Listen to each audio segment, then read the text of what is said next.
Arratsaldeon guztioi, hasiko gara lan duzun, hasiko gara, Barakalduko gure esku dagoen izenean, eskerrik asko etortzeagatik. Ez da erreza, Aste Santuan etortzea, eta horregaitik berriro eskerrik asko. Bueno, decía que no es muy fácil en esta época, en estos días, cuando la gente está pensando en otras cosas, en ocio, en salir, estar una tarde hablando de política, hablando de economía y hablando de una cosa importante que es las ansias de este pueblo por decidir su futuro. Decidir un futuro que muchas veces se ha pensado que tiene que ver la independencia, la autodeterminación, el derecho a decidir, tiene que ver hace 30, 40 años, los que vivíamos en Baracaldo y éramos jóvenes, pensábamos que tenía mucho que ver con el corazón y ahora resulta que tiene que ver con el corazón, convencer por la cartera y convencer también por la cabeza, ¿no? Las dos personas que están aquí, tanto Alianza como Nekane Jurado, están convencidas de corazón, de cartera, luego nos hablarán de la economía, pero seguramente que me van a dar una serie de claves para que de cabeza intentemos también entre todos crear esos liderazgos en los barrios, en las fábricas, en centros de estudios, para transmitir la idea de que es posible que Euskal Herria decida su futuro, no solamente su futuro político, institucional, sino también su futuro económico. Hace 30 años no hablábamos tanto de ese futuro, si era posible ser independientes, sino que queríamos ser independientes. Ahora hay que dar razones, y razones son las que tanto Xavier como Nekane nos van a dar. Tenemos de tiempo hasta las 9 menos 5, menos 10 menos 5, cada uno de ellos intervendrá. Nekane ya ha dicho que para ella media hora, entonces Xavier igual un poquito menos, para que tengamos tiempo para que todas y todos podamos intervenir y sobre todo podáis aportar vuestras reflexiones y sobre todo si salimos de aquí a las 9 teniendo razones para que cuando nos pregunten o cuando nos discutan o para confrontar ideas y avalar y razonar que Euskal Herria puede ser y debe ser independiente, pues yo creo que habremos dado un paso importante en Baracaldo. Bueno, y sin más, a mi derecha está Alianza, que es el responsable de Formakuntza, responsable de formación del sindicato ELA, un sindicato que ha apostado por el derecho a decidir, por la autodeterminación y por la independencia de Euskal Herria. Luego veremos a ver si estas tres cosas se pueden compaginar. Y bueno, pues sin más, primero habla Xavier y luego hablará Nekane. Bueno, arratsaldeon guztioi, eta mila esker gonbidapenagatik. Polita da, azken batean, militante biltzea eta konpartitzea, ezta? Nik uste gure esku dagoen arrakasta oinarri sendoa daukela, azken batean gauza gutxi, baina oso importantea konpartitzen ditugu, ezta? Nazio bat garela, erabakitzeko eskubidea daukagula eta hiritarren garaia da, ezta? Eta hortik abiatuta, diferentzi, nik uste, dana diskutitu daitekeela, ezta? Gracias por la invitación. Y bueno, yo cuando estaba preparando la intervención decía, joder, ¿por dónde empezar? Y yo he decidido empezar, no me dará tiempo o no, a los que quieran yo os daré por escrito, pero pensaba empezar por cómo me nació a mí la conciencia del derecho a decidir, o mejor dicho, cómo me nació una determinada conciencia del derecho a decidir. Hace casi 20 años, en el año 95, fui a pasar unas cuantas semanas al Ecuador, porque allí andaba perdido en la Amazonía, en mitad de la selva, mi amigo de la infancia, mi amigo más íntimo, ¿no? Era médico y llevaba un plan de salud con una etnia de la Amazonía ecuatoriana, que son los napolinas, y allí me fui con él. Y aparecí en la ciudad de El Coca, me metieron en una canoa y hicimos 300 kilómetros por el río Napo, que es el principal afluente del Amazonas, igual que lo que se ve en las películas. Y descubrí que en Ecuador había más de 10 etnias y nacionalidades, ¿no? Y una de ellas, seguramente otras también, pero al menos yo supe de una, los Tagaeli, apelaban al derecho a autodeterminación. Y entonces dije, mira, oye, vienes hasta Ecuador y aquí también hay abertzales, ¿no? Gente que se quiere separar de la República del Ecuador. Pero ya me explicaron que los tagaeri no se querían separar de la República del Ecuador. Entonces, yo no entendía nada, ¿no? ¿Qué es esto del derecho a autodeterminación para no separarse? Y claro, nos explicaron que en el ámbito donde los tagaeri vivían, desde tiempos inmemoriales, ellos vivían de una manera. Pero la entrada de las explotaciones petroleras, la entrada de los petroleros, la entrada de los madereros, la entrada de los colonos, la entrada en ese territorio, en el Parque Nacional de Yasuni, se estaban tomando decisiones que a ellos les impedía llevar la vida que siempre habían llevado y les habían cortado y les estaban impidiendo desarrollarse como comunidad, desarrollarse como etnia, desarrollarse como lo que habían sido siempre y como lo que querían ser, ¿no? Y ellos apelaban al derecho a autodeterminación y apelan al derecho a decidir, no en este momento para separarse del Ecuador, yo no sé si en un momento eso lo harán, no simplemente para afirmar dentro del Ecuador que ellos tienen derecho a decidir cómo se deben explotar sus recursos naturales, a decidir sobre el agua, a decidir sobre la caza, y no, esas no son decisiones que tienen que tomar empresas, poderes extranjeros, porque ellos llevan ahí toda la vida y son quienes para decidir cuál es su modelo de desarrollo, ¿no? Y cuál es su modo de vida, ¿no? Y en ese sentido, pues yo descubrí allí, y a mí me nació esta conciencia, ¿no?, del derecho a la autodeterminación como la percha jurídica, como el instrumento jurídico por el cual una comunidad, la que sea, toma decisiones sobre las cosas que le afectan. Y en un momento el elemento clave de lo que le afecta puede ser el agua, en otro momento puede ser la extracción petrolífera y en otro momento puede ser cómo se relaciona con el Ecuador, con un Estado, como sea. Pero en cualquier caso, es la comunidad la que tiene un instrumento, que es el derecho a decidir, ¿sobre qué? Sobre lo que le afecta como comunidad. Sea la lengua, sea la economía o sea lo que sea. Y para mí aquello fue una auténtica revelación, porque yo siempre el derecho de autodeterminación, en el contexto del conflicto político en Euskal Herria, exclusivamente pues lo había pensado en relación a la madre de todas las preguntas, ¿no? ¿Cómo nos relacionamos con España? Pero claro, debajo de la madre de todas las preguntas, que yo no sé si esa es la madre de todas las preguntas, hay un montón de preguntas importantes. ¿Cómo queremos vivir? ¿Cómo nos queremos desarrollar? ¿En qué lengua queremos hablar? ¿O en qué lenguas queremos hablar? ¿Qué instrumentos de seguridad social, de protección social tenemos que desarrollar? Sobre esas materias tenemos que poder decidir, ¿no? Y por lo tanto, para mí fue un descubrimiento aquello, pues porque descubres que el derecho de autodeterminación no es un derecho para la separación, sino que es un derecho para el compromiso colectivo, cómo queremos vivir juntos. No es un derecho para dividir a la comunidad, sino precisamente para hacer posible su cohesión como comunidad. Y no es un derecho irresponsable, sino que es un derecho que apela a lo más profundo de los pueblos, que es su responsabilidad para decidir cómo quieren vivir, ¿no? En ese sentido, para mí, insisto, pues fue una revelación. Seguramente para muchos de vosotros ya, pues se tuvo que recorrer unos cuantos miles de kilómetros para descubrir esto. Bueno, pues para mí fue un verdadero descubrimiento, ¿no?, esa apelación al derecho de autodeterminación. Y me parecía importante empezar por aquí, porque yo creo que estamos atravesando una coyuntura social y económica donde precisamente lo que se nos está robando es la soberanía.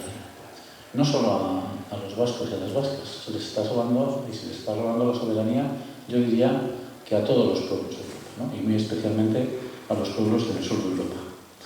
No sé si conocéis una obra de Joseba Sarrenandía que se llama Moro Agarabe y Eleño Artea. Somos moros, ¿cómo se llama en cristiano? En la niebla, o algo así.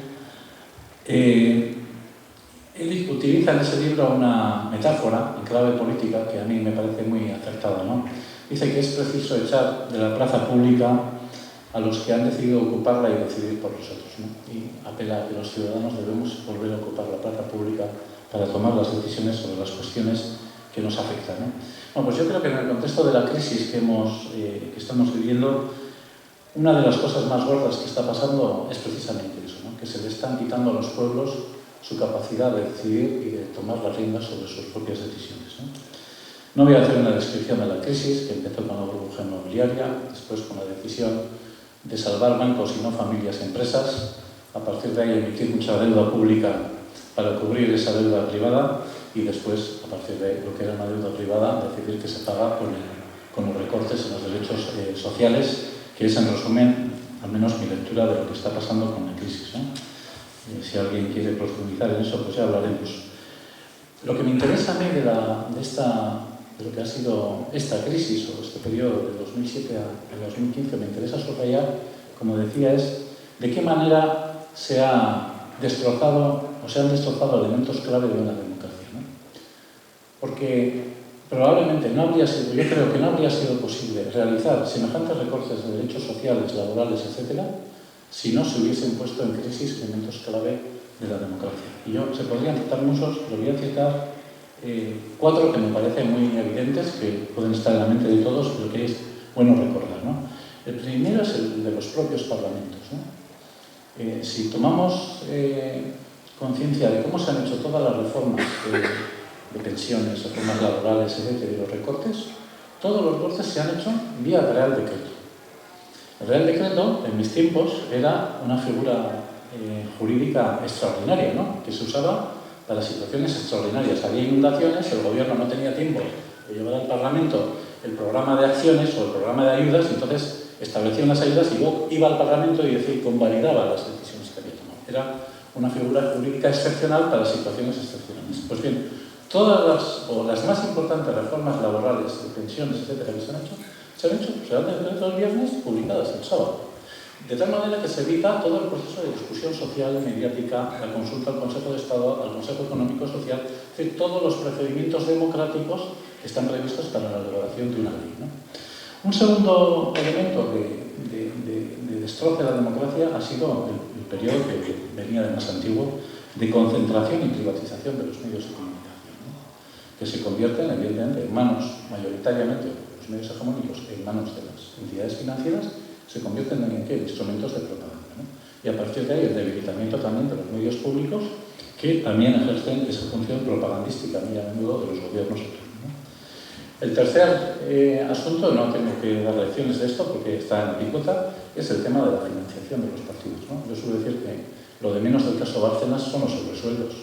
La democracia no está en crisis porque Rajoy tenga un sobresueldo, si es que lo tiene. Lo que pone en crisis la democracia es que las empresas privadas dan dinero a los partidos porque esos partidos en los parlamentos hacen leyes para que las hagan de una manera, porque salen concursos, porque hay adjudicaciones públicas o porque, por ejemplo, en el caso de las empresas energéticas, los gobiernos tienen importantes capacidades regulatorias. Es decir, el hecho de que en las empresas energéticas del Estado haya más de 30 exministros, eso no es una casualidad. La puerta giratoria no es una casualidad, ¿no? Bueno, eso es un elemento del tema de la financiación de los partidos, que evidentemente es un tema que está poniendo en crisis la democracia, ¿no? Y un cuarto elemento de crisis democrática, yo creo que es todas las objeciones o todos los entorpecimientos o todos los instrumentos contra la acción reivindicativa, ¿no? Ahora está el tema de la Ley de Seguridad Ciudadana, pero yo también introduciría ahí otros elementos contra la actividad colectiva, como han sido los ataques a la negociación colectiva, los ataques normativos, ¿no? Bueno, yo creo que estoy un poco acelerado porque no sé, pero voy a intentar. Bueno, si no termino no me importa, pues hay que. Bueno, en este contexto de crisis democrática, de haber puesto en crisis la democracia para poder hacer todo lo que se ha hecho en el ámbito de la crisis económica, yo creo que también, bueno, pues hay que intentar ver luces, ¿no? Yo creo que todos los militantes y toda la gente que se ha movilizado con el escudago han mirado estos meses y estos años con mucha expectación a Cataluña y a Escocia, ¿no? No sé si tanto a Grecia. Yo estoy mirando más a Grecia últimamente, lo confieso, ¿no? ¿Por qué? Porque en Grecia ha pasado algo importante, ¿no? Es que por primera vez en la historia de Europa, y al menos yo diría que desde la Segunda Guerra Mundial, pero desde luego desde el Tratado de Maastricht, un pueblo europeo, en este caso el pueblo griego, ha elegido y ha mandatado a un gobierno para que no aplique la política de austeridad dictada por el Banco Central, la Troika, el Fondo Monetario y la Comisión Europea, ¿no? Eso es algo absolutamente inaudito, ¿no? Un pueblo se planta ante las políticas de austeridad. Yo no me meto ahora de si tendrán éxito o de si no, ni estoy haciendo campaña a favor del partido, del gobierno de Grecia, porque eso Ese no es mi discurso. Yo a lo que doy valor es que un pueblo muy movilizado durante estos años ha conseguido mandatar a un gobierno para que haga algo. A partir de ahí lo que suceda, pues doctores tienen la Santa Madre Iglesia, yo no sé lo que va a pasar, pero es un hecho social, a mí me parece de primera magnitud, ¿no? Y junto a ello yo diría que, junto al tema griego, yo subrayaría que muy en especial en el caso escocés y también en catalán, aunque es más explícito en el escocés, el peso que en la reivindicación por el derecho a decidir y por la independencia tiene la cuestión social, ¿no? Yo creo que en el caso escocés, en el catalán, se ve muy claro de qué manera se liga la cuestión social y la cuestión nacional, ¿no? Yo creo que es una evidencia, ¿no? O al menos es una evidencia para mí, igual es un buen tema para discutir, ¿no? Solo con políticas de justicia social, solo con políticas que rechacen el dictado de la austeridad, el derecho a decidir y el proceso soberanista logrará concitar las adhesiones mayoritarias que necesita para que sea exitoso. Yo creo que es una evidencia, por ejemplo, en nuestro país, no solo con la cuestión identitaria, o no solo con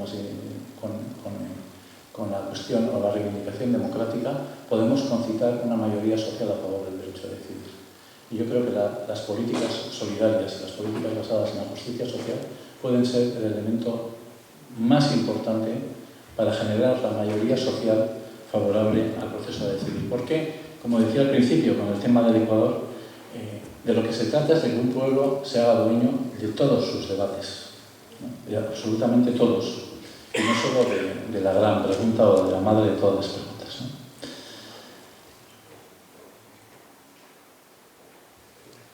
Tenemos un problema de reconocimiento. Evidentemente estamos en un Estado que nos niega ese derecho a decidir, un Estado que es muy centralizador en lo político. Estamos perdiendo importantes competencias que teníamos, que es un uniformizador en lo cultural, ¿no? Ahí está, por ejemplo, el tema de la LOMCE, ¿no? Recién aprobado, y que en lo que está teniendo lugar o en lo que tiene que ver con la normalización o la pacificación, enormemente represivo, ¿no? El gobierno español solo reconoce a Euskal Herria en los debates que tienen que ver con la aplicación estricta de las políticas de la troika. En eso sí nos reconoce. Hay acuerdo con Euskal Herria para que se aplique el déficit de presupuesto establecido por el Estado, hay acuerdo con la comunidad autónoma para aplicar los límites de la deuda, hay acuerdos para hacer el tren de alta velocidad, hay acuerdos sobre la privatización de las cuchas, hay acuerdos sobre todas las materias que tienen que ver con la aplicación de las políticas más neoliberales. En todas las materias no hay reconocimiento del Estado hacia Euskal Herria, o hacia, al menos esa es la lectura que yo hago. Y por eso a mí me parece que estamos en un momento un poco crítico, porque por una parte vemos lo que está pasando en Escocia y Cataluña y decimos, pues fíjate que ahora es una buena oportunidad. Y yo creo que estamos en una situación crítica porque todavía permanece un discurso que le llaman bilateralidad, ¿no? De mutuo reconocimiento Euskal Herria y el Estado, pero no hay bilateralidad. No hay bilateralidad, al menos en mi opinión, luego lo podemos discutir. Solo hay bilateralidad para las políticas neoliberales, para lo que tiene que ver con nuestra cultura, para lo que tiene que ver con el proceso de normalización o para lo que tiene que ver con las cuestiones democráticas o con los niveles competenciales. Para eso no hay bilateralidad. Yo creo que eso es una evidencia. Yo creo que necesitamos cambiar las políticas neoliberales. El gran reto del derecho a decidir es ganar mayorías sociales y el mejor modo de ganar las mayorías sociales que necesitamos es hacer políticas de solidaridad y de justicia social. Eso es al menos lo que yo creo. Yo creo que Ure Eskudago tiene importantes cosas que hacer. Yo creo que, a modo de crítica, pero autocrítica, porque yo también soy Ure Eskudago, yo creo que en los grupos de Ure Eskudago, al menos lo que yo he podido ver, están muy obsesionados con la pluralidad. La pluralidad es muy importante, que ganemos más pluralidad social, que las sensibilidades lingüísticas, culturales, políticas, etcétera, de nuestro país estén presentes en esta iniciativa. Sí, pero yo creo que hay en esta fase un asunto todavía más importante que la pluralidad, que es la autonomía. Yo creo que si Gulescu madura y si sigue profundizando en el tema del derecho a decidir, en un momento estará llamada a interpelar a la política y a la política institucional, ¿no? Y para poder hacerlo, a buen seguro va a necesitar altas dosis de autonomía, precisamente para ser más creíble. Y en ese sentido, creo que eso es más importante que el tema de la pluralidad. Yo creo que a veces en Euskal Herria hemos tenido una imagen un poco autocomplaciente de la sociedad, bueno, así a título provocativo, y yo creo que más de lo que creemos, Euskal Herria ha sido una sociedad muy disciplinada por las políticas de partidos. Y yo creo que si algo nos enseña, por ejemplo, el proceso catalán, es que cuando la sociedad toma protagonismo y gana la autonomía, es capaz de constreñir las opciones políticas del sistema institucional. Con esto yo no quiero discutir el papel que evidentemente corresponde a los partidos políticos. Y desde luego yo no voy a cuestionar evidentemente la legitimidad que los partidos políticos tienen como representantes de la soberanía popular. Pero lo que sí creo es que una sociedad movilizada tiene enormes posibilidades de definir el arco de posibilidades, el abanico de posibilidades de la acción política institucional. Y en mi opinión, a eso está llamado en gran parte Gulescu Dago en un proceso que durará lo que dure. Ojalá sea así. Yo terminaría citando a Joseba Sarrainandia y creo no manipular sus textos y su libro, es una autora que yo admiro, si digo que nos conviene hacer una defensa del nuevo populismo.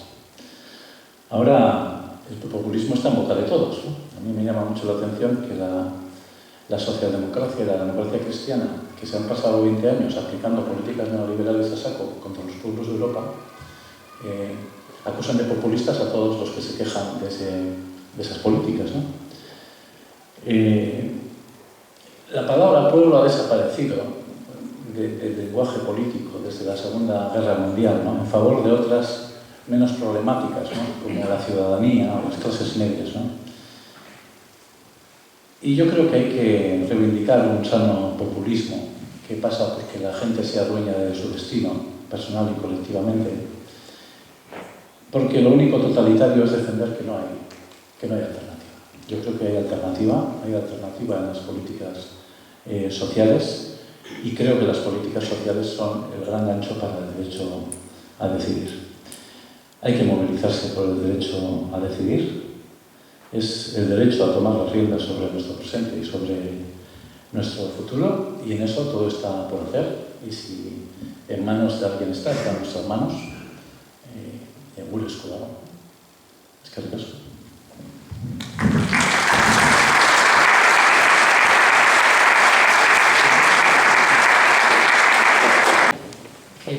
Creo que no ha gastado tiempo, o sea, no lo gasto demasiado. Nekane Jurado es una persona que ha escrito, que ha colaborado en muchas publicaciones, siempre con ese grado de persona contracorriente por sus ideas y por su postura y por su personalidad ante la vida. Hoy creo que también en su PowerPoint que ha preparado concienzudamente en los últimos días, creo que nos va a dar un poco esa forma de contracorriente. Y bueno, por hacer un poquito resumen de lo que ha hecho Xavier, que seguramente Nekane Jurado no hablará casi nada de eso, salvo con ese espíritu de respeto a lo que los vascos y vascas decidamos en un futuro que queramos ser, pues Xavier ha tirado bastantes pelotas a lo ancho, tal, para que recojamos, luego volvernos sobre ellas. Ha hablado de sujeto, ha hablado de parlamento, de privatizaciones, de medios de comunicación, de partidos, de leyes y de actos como decretos, propaganda, financiación ilegal, represión, actos restrictivos. Bueno, son cosas que luego hablaremos. Ahora le dejamos a Nekane Jurado, a su PowerPoint, y bueno, tiene media hora, pero le dejaremos un poquito más porque seguramente lo va a necesitar. Sigue, Sandra. Mila esker, barakaldori, gonbidapenagatik. Barkamenak eskatzen dizkizuet euskaraz ez hitzeagatik, baina asko kostatzen zait, zuen interbentzioak posiblea euskaraz egitea. Y no solamente os pido perdón porque voy a hacer la intervención en castellano, sino os quiero pedir perdón por la propia intervención. Bueno, estoy nerviosísima, parece que soy novata, pero sí que soy novata en esta presentación. La he tejido con dos hilos, con el de la economía y el de la psicología, y con el profundo respeto que tengo al movimiento que representa Boris Kulago, pero también por el profundo respeto que tengo a pues, Alternativa Badut, Alternativa Democrática 95, Independentista y todos los movimientos que hemos estado antes pidiendo la autodeterminación, o sea, declarándonos independientes, o sea, Erabaki-dut, o sea, yo vengo aquí con un power que pensé mucho cómo titularlo, pero es que el título era Erabaki-dut, yo ya he decidido, y creo que mucha gente de este pueblo ya ha decidido hace mucho tiempo, y estamos pagando además consecuencias de esas decisiones. Por tanto, yo quiero hablar de economía y después de hablar de qué moviliza la psicología y qué en un momento tan crucial nos paraliza. O sea, y lo hago desde precisamente compartir, porque si, y os lo digo, lo he pensado mucho, porque me estoy exponiendo, pero he pensado que si no, realmente mi aportación no valía nada. Si me remitía a lo políticamente correcto y dejaba de seguir, pues ese, no sé, no. Pues desde este Erabaki-dut, yo hace tiempo que decidí directamente hacia la independencia de Euskal Herria, y desde esa independencia planteo el análisis económico, los límites del actual marco jurídico a nivel económico. O sea, son los límites económicos que están montados, como ya ha dicho el compañero, todo no ya por decreto de ley, sino es que el marco es mucho más duro. El marco es constitucional. Para entender de qué estamos hablando, la soberanía de verdad, la soberanía económica de cualquier pueblo se sienta en pilares básicos, que cuando estudiamos en economía en los años 70 nos hablaban de política económica. Esto ya nos enseñan las facultades. Los gobiernos para decidir, o sea, porque lo que hace una sociedad es producir, bueno, organizar los medios de producción, producir y cómo se reparte eso socialmente. Y las claves, los pilares, son las claves de política económica. Ahí vemos si redistribuimos renta hacia arriba o hacia abajo.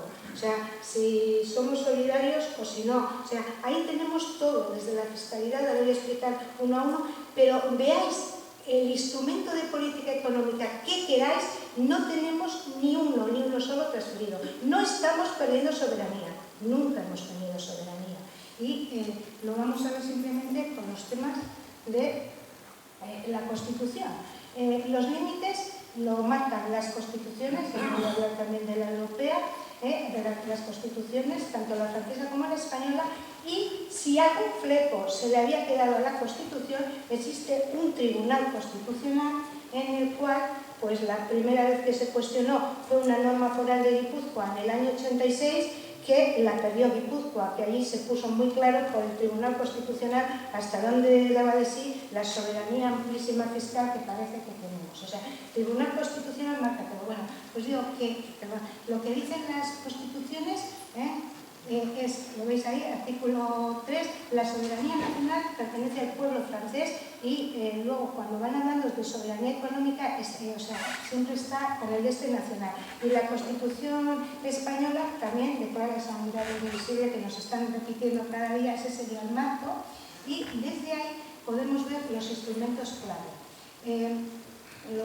Están en la paso porque mucho. O sea, si queremos un modelo económico y social, podemos decir que es el sector público a través de un instrumento que se llama planificación económica. O sea, no, la planificación no es cosa de la URSS, aquellos planes quinquenales. O sea, el sector público está obligado a hacer unos planes, ya sean plan a medio plazo de sanidad, de educación, infraestructuras, y eso tiene que haber un consenso y tiene que darle una serie de dotaciones económicas. Bueno, pues esa planificación y cómo se le dota luego la aplicación a través de un marco presupuestario, de una política social, vamos a ver en manos de quién está. El artículo 149 de la Constitución dice que la planificación económica es competencia exclusiva del Estado. Deciros que yo he trabajado 25 años como responsable de área de planificación económica del Gobierno vasco. Pues no sé, algo no cuadra, ¿no? Éramos un servicio de estudios de alta cualificación. ¿Por qué? Porque Garaikoetxea, entonces lehendakari, no solamente quería llenar el estatuto, sino a ver dónde iba rascando cosas, y se crearon direcciones que nunca tuvieron contenido. También se creó la de Seguridad Social, pensando que íbamos a conseguir el trasvase de la caja única. O sea, y no tuvimos contenido. Entonces, ahí hubo un pulso fuerte del gobierno de Garaikoetxea, que después ya no se volvieron a pelear, pues por ir cogiendo, y nunca hemos tenido este elemento. El artículo 131 también dice que la planificación general de la actividad económica pertenece al Estado. Podemos ir viendo todos los artículos, o sea, que se están poniendo aquí, y todos ellos nos dicen que la ordenación económica, en todas sus vertientes, ordenación económica es de manos del Estado. La ordenación económica no es una tontería, porque en la ordenación económica estamos planteando si queremos un libre mercado, o sea, capitalista total, o si queremos una economía pues, de corte más social, si, por ejemplo, podemos hacer expropiaciones para construir viviendas sociales o para uso o solamente para tal. Quiero decir, se nos dice la cosa pública, incluso la privada, en casos de necesidad, al servicio de qué está. Eso es toda esa ordenación económica. Entonces, no tenemos ninguna capacidad para ordenar de otra forma, que como nos están marcando. Quiero decir que aquí, aunque aunásemos todas las voluntades políticas, estaríamos siempre con este marco. Si vamos a la ordenación del territorio, otro pilar clave. Bueno, la ordenación del territorio, pues sí, los ayuntamientos tienen todas sus normas y diputaciones de normas forales, de ordenación, pero también nos dice claro la Constitución española que todas las competencias, además no las tiene ni una sola comunidad autónoma, no es que no las tenga la Comunidad Vasca porque nos tenga manía, o sea, están en manos exclusivamente del Estado español todo lo que respecta a, ellos dicen, grandes líneas de ordenación. Por ejemplo, las carreteras nacionales y dicen también, y otras que podrían ser declaradas como tales. Los ferrocarriles de vía ancha, Renfe, TAV, aeropuertos, Loiu, Foronda, Hondarribia, Noain, puertos mayores, Bilbao, Pasaia, son competencias del Estado. O sea, todo lo que sería ordenación territorial de Euskal Herria le compete al Estado. Cuando hablamos de fiscalidad, un elemento clave para redistribuir riqueza, porque la fiscalidad es quién paga y quién recibe a través de gasto público, es un elemento clave de redistribución. Bueno, pues la fiscalidad, por mucho que nos digan que tenemos un convenio y un concierto económico, eso nos permite gestionar, y las normas forales son dentro del marco global del Estado. El ejemplo más claro lo tenéis en el IVA. El IVA, bueno, se nos impuso cuando entramos en la Unión Europea, antes las diputaciones no lo tenían, se nos impone, empieza con un 12% y ahora está en el 21%. En la crisis ha pasado del 16 al 21%. Cada vez que Madrid ha tocado el silbato de que hay que subir el IVA, todas nuestras diputaciones han subido el IVA. O sea, no tenemos ninguna capacidad. Si quisiésemos poner un impuesto al movimiento de capitales o a la contaminación medioambiental, no podríamos, porque la ley española dice, en tema fiscal, que lo que nos transfieren es los impuestos que ya están reconocidos en el Estado español y no se pueden crear bases imponibles nuevas. una base imponible al capital o a la contaminación, no se puede. O sea, que todo lo que son elementos claves de nuestra ordenación económica están en manos del Estado. Esto viene desde la Constitución, esto viene desde 1978, o sea, no nos lo ha puesto la crisis, por tanto no teníamos derecho a decidir o soberanía, por decirlo de alguna forma, según esto, ya hace 37 años. El Estatuto de Autonomía, o sea, recoge esta exclusividad del Estado, o sea, no recoge nada de esto. Y de eso pues también hace 36 años. Por eso digo que ya desde el año 85 creo que este pueblo lleva una lucha clara, que no solamente por el derecho de autodeterminación, sino por toda una reivindicación, que os lo he dicho, las más conocidas, pues la de Alternativa Radut de los 80, la de Alternativa Democrática o más recientemente independentista, que estaba poniendo de base todas estas carencias. Entonces, ante todo esto, que encima ha demostrado su gravedad en la crisis económica, porque no se trata ya de una fuerza política, sino que este es el marco. Este es el marco. Entonces, ante este marco, ¿qué hace Euskal Herria en una crisis de esta dimensión? Por el derecho a decidir. Y mi gran interrogante es, ¿qué estamos diciendo con eso?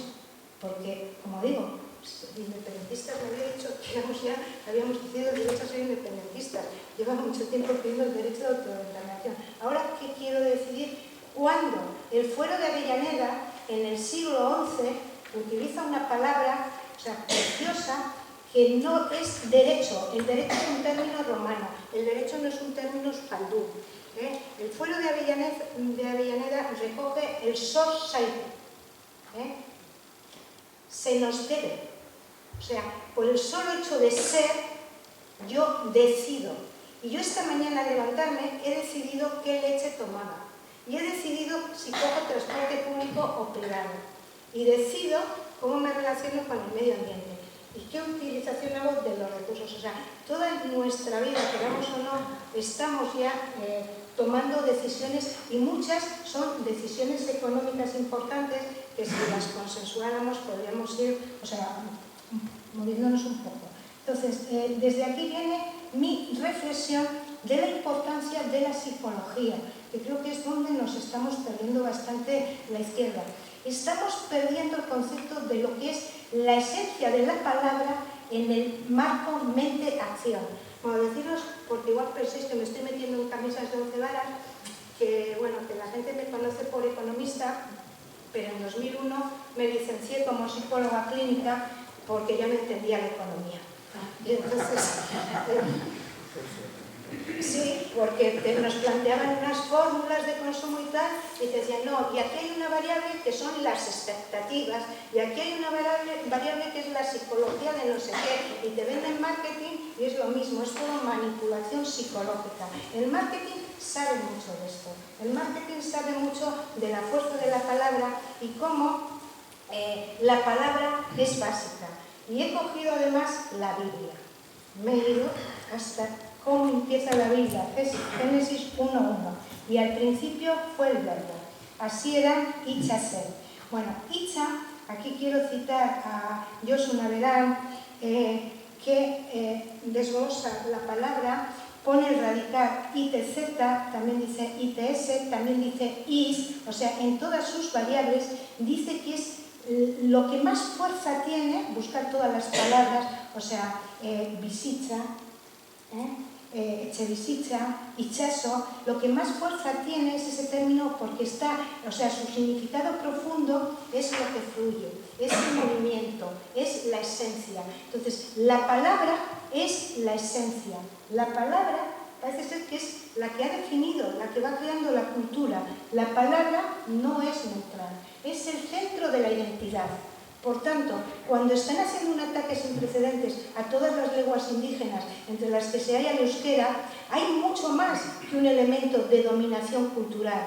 Hay un destroce de las identidades para dejar a los pueblos sin raíz de acción, sin marcos conceptuales, porque cuando alguien nos está lanzando una palabra, es que desde pequeños nos han creado unos marcos. Si vosotros oís, camarero, ¿a que sabéis en qué contexto estáis moviéndoos? Sin más.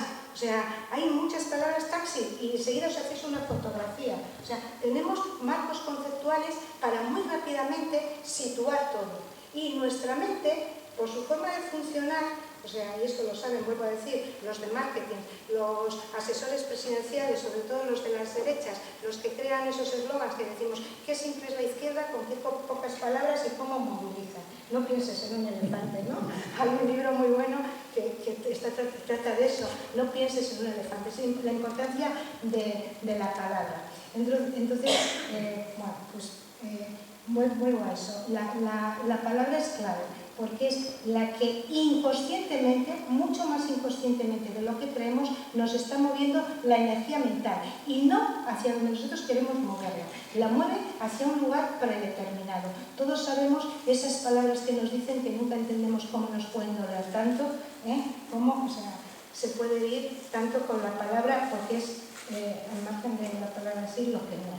Bueno, entonces, dicho esto de la palabra, ¿qué se mueve en mi mente por el derecho a decidir? Y si solo se moviese en mi mente, yo no os contaría esta Itzaldi. Os la cuento porque me estoy paseando por Euskal Herria con otras Itzaldis, o sea, no con esta, con Itzaldis de crisis, de economía, y esto está saliendo. Cada uno lo pone con sus palabras. Y por eso también lo quiero traer a reflexión, para que tengamos todos los elementos. Bueno, pues por el derecho a decidir me movilizo, lo pido. ¿Qué entiende mi mente? Si me movilizo para obtener algo, es que no lo poseo. Me decía una amiga, el ejemplo más claro es cuando alquilas un piso con una habitación con derecho a cocina. Te están dejando claramente que no tienes cocina, que tienes que pedirla y que tienes que gestionarla con otros que van a utilizar. O sea, yo no lo tengo. O sea, entonces, si no lo poseo y se lo estoy pidiendo a otro, mentalmente le estoy otorgando poder al ente externo que le estoy pidiendo. Y hay otro elemento todavía más clave en el juego de la palabra con la mente, es que estoy convirtiendo la acción, lo que yo podría estar haciendo ahora, en potencial de acción futuro. Y fijaros, la mente está estructurada, o sea, con tres campos: pasado, presente, futuro. Ya sabemos que es un mono que se mueve muy rápido en todas las direcciones. Pasado es un pensamiento. Solamente en el presente, en el aquí y ahora, puede haber acción. Es que no hay otra alternativa. La acción es en el ahora, porque mi acción de mañana es una potencia, es una proyección mental que se podrá dar, no se podrá dar, dependerá de cosas, pero cuando se dé, se dará en una hora, no se dará en un mañana. O sea, la acción solo existe en el presente. Entonces, si yo hablo del derecho a decidir, o sea, algo en mí, o sea, no se va a movilizar plenamente porque no estoy en acción presente. Estoy proyectando un futuro y además un futuro que se debilita porque estoy vendiendo, o sea, vendiendo no, suponiendo que mi autonomía, o sea, la tiene. Por eso me gusta bastante más Gurés Kodago, pero Gurés Kodago, pedir el derecho a decidir, para mí ya se convirtió en un oxímoron, no me casa. O sea, uno se me va uno de la mente y el otro del otro que se rompe. Por lo que digo, Gurés Kodago es un presente y Gurés Kodago está en estos momentos ver cómo respondemos a todo eso que nos falta. Pero el derecho a decidir es otra cosa. La acción, y volviendo otra vez a coger el tema económico, la acción en economía, aquí ahora, la podríamos basar en analizar dos elementos. Hacemos un análisis de la economía política o hacemos un análisis de geopolítica, esto ya es a la grande, o simplemente de política interna, pero juego de política. Bueno, pues lo que me digo aquí es que, os lo digo con estas palabras, pues yo igual me empiezo a enrollar, me vais a entender menos, me ha costado mucho definirlo y lo voy a leer. Desde mi punto de vista, debemos de comenzar el análisis por la economía política de la situación, no con el equilibrio de las fuerzas políticas. Y llevamos muchos años, toda la izquierda, no solamente la izquierda vasca, toda la izquierda, analizando desde el juego de la política, de fuerzas políticas, en vez de analizar la economía política. La política es en última instancia, el resultado de la realidad material de las relaciones económicas y de clase. Eso se nos ha olvidado. La política, repito, es el resultado de la realidad material de unas relaciones económicas de producción y de clase. Y esa afirmación ya la hizo Karl Marx, se nos olvida, pero lo importante es que detrás siempre lleva una cosa implícita, y es que no todo es posible mediante la política en economía. Y has puesto el ejemplo de Grecia. Vemos cómo en Grecia un pueblo ha unado fuerzas, es decir, tiene esa mayoría política, y en el diseño de la economía que ha hecho Bruselas, que se está moviendo en otro marco, le ha dicho, me da igual tus fuerzas políticas, lo único que tengas. Aquí, la ordenación que tenemos de la economía, del modelo de producción capitalista, de estas fuerzas de clase, son estas. Este es nuestro juego, las acatas o no. ¿Qué es lo que sucede? Que hemos perdido hace tiempo de vista que el marco económico está marcando el marco del juego político. Por eso nos hace la misma política el PSOE que el PP, que me da igual ya cualquier sigla, pues nos podría decir todas. O sea, con más o menos ética, pero el marco básico del desarrollo político, cuando se tiene gestión, es el mismo. ¿Por qué? Porque no cabe otro. Está en el mismo campo de juego que lo ha desarrollado el modelo económico. ¿Ha desarrollado en qué campo de juego? Se hace el partido, las normas de ese partido, y no vale pensar que si tú, convences a todos los jugadores para imponer otras normas, los amos del campo te dejan. No hay alternativa. Grecia, dices, no sé qué puede hacer. Pues hace poco lo decía, una entrevista que de tantas páginas a otro gran economista griego, que además también ha trabajado en la Universidad de Londres, un experto financiero que además también está en el gobierno, aunque no es el economía. Bueno, pues este decía que un poco basándose en esto, que también es de la teoría marxista, porque este análisis, digo, es que son los que dan los instrumentos para analizar la relación economía y política. Bueno, pues decía, es cierto que hemos fallado en la primera fase de negociaciones con Grecia en creernos que con acumulación de fuerzas íbamos a conseguir cambiar el marco político en el que nos ha metido la Unión Europea. Y la Unión Europea le ha dicho, usted haga lo que quiera, pero el juego aquí es este. Entonces, ¿qué le queda? Es muy duro, y él mismo lo decía, y cada vez oí más que Grecia se está preparando y Alemania para salir del euro. ¿Qué le queda? Salir del marco. Siempre se puede en otro marco que tú te lo montes, pero entonces te estás saliendo de todo, hay una ruptura del marco.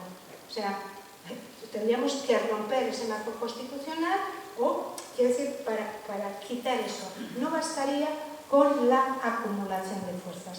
Yo creo, y por eso os estoy diciendo esto y me ha costado noches de dormir si venía a contároslo, que es la ética que tenemos que tener desde la izquierda. Hacer diagnósticos reales, nos gusten o no nos gusten. Yo siempre lo digo, solo desde el diagnóstico real de la enfermedad podemos tener una posibilidad. Si nos autoengañamos, tenemos una crisis, yo digo que es mucho más que crisis económica, tenemos ya un modelo civilizatorio que nos está arrastrando. Y cada vez el sistema nos va contaminando más con las palabras, con la utilización de las palabras, con cosas que a veces parecen más cómodas, también venimos de luchas muy duras, es decir, yo lo puedo entender todo. Otra cosa es si eso nos va a llevar realmente a una transformación económica, ahora, quién tiene ese derecho. Y tengo una frase de Bravanita que es, ¿qué es la acción? ¿Qué es la no acción? Estas interrogantes son las que turban con frecuencia a los sabios. Hay que poner toda la atención para obrar, hay que poner toda la atención para no obrar. Hay que estar atentos, porque en lo más profundo de la no acción puede estar también la esencia del acto. Que somos todos un poco mayores, ¿os acordáis cuando nos hablaban en religión que hay un pecado, había 3 pecados por palabra, obra y omisión? El pecado de omisión está siendo el pecado del siglo XXI. Y esa omisión, esa no acción, es una acción a favor de que todo el sistema está actuando aquí y ahora. No nos está pidiendo permiso para decidir. Por eso a mí me gustaría decir que yo decido ahora y en cada momento. Yo decido porque decidir es cualidad esencial de mi ser, del ser, de todos nosotros. ¿Verdad? Yo creo que el derecho a decidir no hay que reivindicarlo ni un minuto más. El derecho a decidir nos pertenece.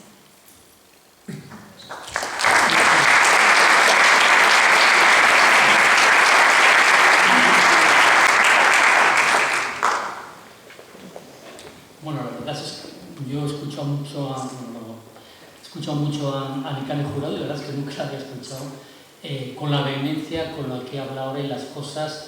Ya os había advertido que es una persona, que es una mujer que casi siempre dentro de su vida, en lo económico, en lo político y en lo ético, va contracorriente, ¿no? Bueno, pues ha habido dos intervenciones, turno de reflexiones, turno de preguntas, hay un micrófono y bueno, pues tenemos de tiempo prácticamente 50 minutillos, 45-50, pues venga, adelante.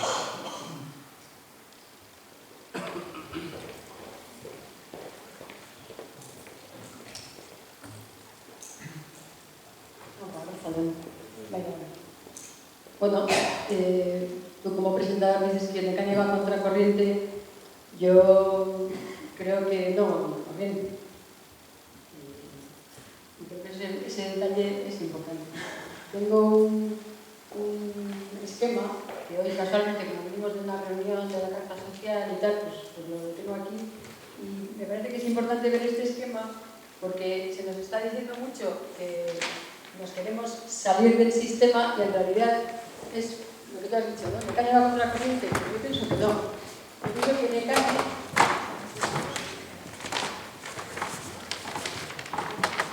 no estoy de acuerdo ni con... ¿Cómo te llamas? Javier. Ni con Javier ni con Nekane. O sea, Nekane dice que nunca habíamos tenido soberanía, tú has dicho que nos la han robado por la crisis. Eso es lo que he entendido más o menos. Con la crisis nos hemos dado cuenta de que nos la habían robado. Y yo creo que antes de eso sí que habíamos tenido soberanía. Por lo menos yo recuerdo que cuando yo soy un estudiante y cuando el bombardeo de Guernica, la gente te dice que no pasaron hambre. Aunque les habían bombardeado, rápidamente tenían unas redes de afectos, cuidados, y en esas redes había para comer y había para dormir. Entonces, contracorriente es según qué es lo que pongamos en el centro. Cuando en el centro ponemos el capital, de lo que habla María Pérez Orozco del conflicto capital-vida, cuando en el centro ponemos el capital, entonces ir contracorriente es, no, que se van a salir del sistema. Y oye, ten cuidado, que si te sales del sistema te vas a caer. Pero es que en este caso es al revés. O sea, la vida es lo que tenemos que poner en el centro. Cuando ponemos la vida en el centro, Nekane no está contracorriente. Nekane está hablando de la vida y de que cuando salimos al mercado laboral, cuando salimos al Estado, con el timo de la estampita del voto o con el timo de la estampita del billete, cuando salimos ahí es donde corremos un grave peligro. O sea, ¿qué es salirse? ¿Qué es soberanía? ¿Qué es casa? ¿Y dónde nos organizamos? Y para terminar, nosotros lo que estamos trabajando es el burujado, es decir, o sea, siempre que estemos dependiendo de que alguien nos dé lo fundamental que es comer, dormir y afectos cuidados, ya sea el Estado, ya sea el mercado, ni el Estado ni el mercado están pensados, están organizados para darnos de comer a todas y a todos. El Estado tiene su propia lógica de poder y el mercado tiene su propia lógica del beneficio. Entonces, ni uno ni otro van a resolver. O sea, esto es aquí y es ahora. No es ni el día, no es lo que decías de la cocina, ¿no? Es una habitación con derecho a cocina. Eso quiere decir que la cocina no es tuya. Entonces, en este caso, la cocina sí es nuestra y de esto, de que nos organicemos nosotros y nosotras, sin pensar que va a venir nadie más, porque los partidos son satituak en euskera. Es la lógica del dividir y vencerás. Y cuando hablamos del populismo, no es... El populismo y el pueblo no es lo mismo. El populismo es la utilización, manipulación del pueblo, entiéndelo. O sea, el pueblo organizado es lo que hemos hecho siempre. El pueblo se organizaba para comer, para dormir y para los efectos cuidados. Nos han engañado con el timo de la estampita, nos han dicho, tú deja la huerta y vente de tu pueblo, vente aquí a la capital, que aquí te vamos a dar dinero y vas a vivir más cómodo. Ya, y ahora cuando te quitan el contrato, ¿ahora qué haces? El peligro está ahí. Pues muy interesante. Muy interesante la reflexión. Y no, simplemente por comentarte, yo decía lo de contracorriente con todo el respeto del mundo y sobre todo valorando la ética que tiene Necane sobre casi todas las cuestiones. Sin más, cuando contracorrientes, cuando todo el mundo va hacia el futuro, pues el que el jurado está en el presente. Eso simplemente lo explico perfectamente. Y bueno, más palabras.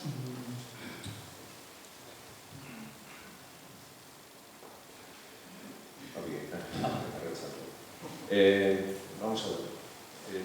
Yo quería centrar un poco más, bajar un poco más al suelo. Es absolutamente razonable lo que se estaba diciendo ahora a última hora, lo que ha dicho Necane. No estoy muy de acuerdo contigo, con los planteamientos, me parecen muy difusos y yo creo que lo que necesitamos en este momento, como después se ha demostrado a través de la posición de Necane, es necesitamos un Estado.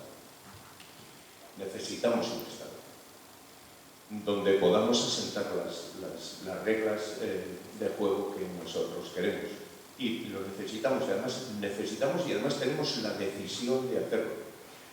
Si nosotros, y yo pido ejercer y exijo ejercer mi derecho de decisión, es para tener un Estado. Es la forma, no podemos hacer desgraciadamente frente a los estados, que es de los que se sirven los dueños del campo,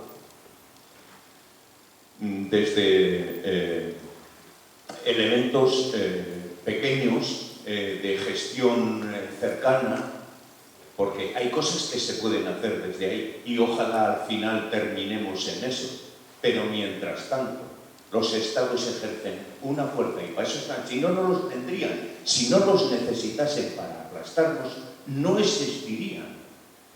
Existen. Y como tal, tenemos que bajar aquí y decir, queremos un Estado, lo queremos ahora, porque ya no podemos seguir soportando la dirección y el aplastamiento en el que nos están sometiendo. Habrá que ser extremadamente cuidadosos. ¿Para qué? ¿Cómo? ¿Con qué se forma ese Estado? ¿Qué relaciones tenemos con otros Estados? ¿Qué es lo que vamos a impulsar y ofrecemos a nivel mundial? Porque algo tendremos que ofrecer al resto de la gente, ¿no? Que se pueda relacionar con nosotros, pero eso lo necesitamos y ya. O sea, es nuestro derecho. Además, no hay que esperar nada. O sea, es que es eso, pero es que lo que estamos yo creo que lo que tendremos que hacer será explicarle al resto que sin eso no hay defensa posible. Por muy buenos que nosotros seamos, yo lo decía, es que el enemigo no es bueno. Es que el enemigo, o sea, lo quiere todo. Ahora están diciendo, incluso el enemigo, es que vamos a salir de la crisis. Yo nunca he tenido ninguna duda. El problema es cómo. ¿Quién la va a pagar? ¿Cómo va a ser? Ya sabemos. Hay algunos que dicen, ¿por qué vamos a salir de la crisis si es cuando nos dan? Eso lo tenemos que hacer frente ahora. Y eso es nuestro. No. Vale. ¿Algo si intervenís? Sí.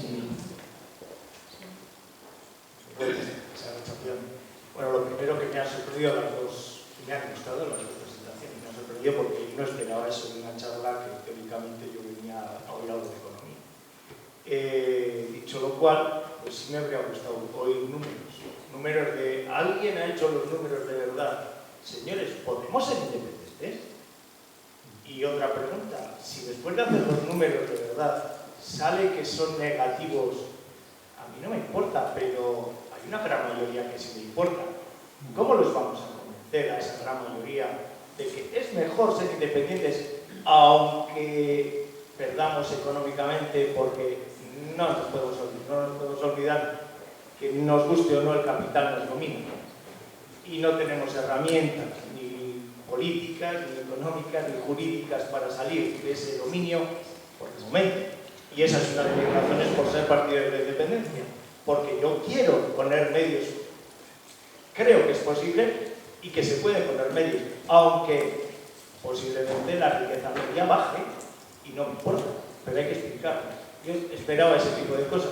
De todas maneras, me habéis sorprendido muchísimo porque Gure Eskudago no sé cómo puede cambiar la forma de ver la parte social, como has explicado tú, o cómo vamos a poner una parte ideológica, porque has citado izquierda demasiadas veces, quizá.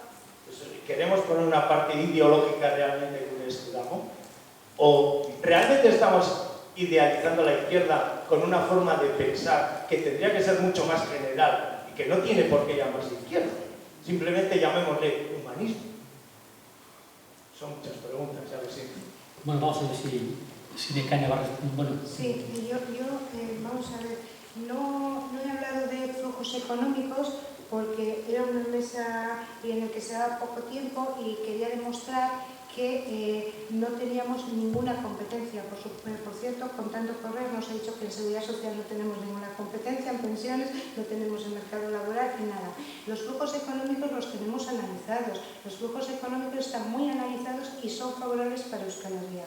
Entonces, si hubiera sabido que era de interés, los hubiera podido traer. Los flujos económicos por primera vez lo realizó el Gobierno vasco en un documento que lo tiene publicado, o sea, se compra en publicaciones Gobierno Vasco, 83-87, ya salían positivos, era el primero, se dejaron partes más espinosas sin analizar. Después decir que, como ese documento lo hizo mi servicio, mi trabajo de Gobierno Vasco, pues después, conociendo la metodología, pues es fácil actualizarlo y trabajarlo. O sea, yo lo he analizado 2 veces exhaustivamente. La última está publicada en un libro de Iparegoa que son 3 tomos hacia la construcción de la nación vasca o algo, es que no se va. Entonces es de cultura y de ordenación del territorio y de economía. Y a mí me encargaron el análisis de los flujos. Los flujos, además, no son ideológicos, o sea, no hay que hacer hipótesis, porque mucha gente cuando se pone, se trabaja la economía desde la ideología.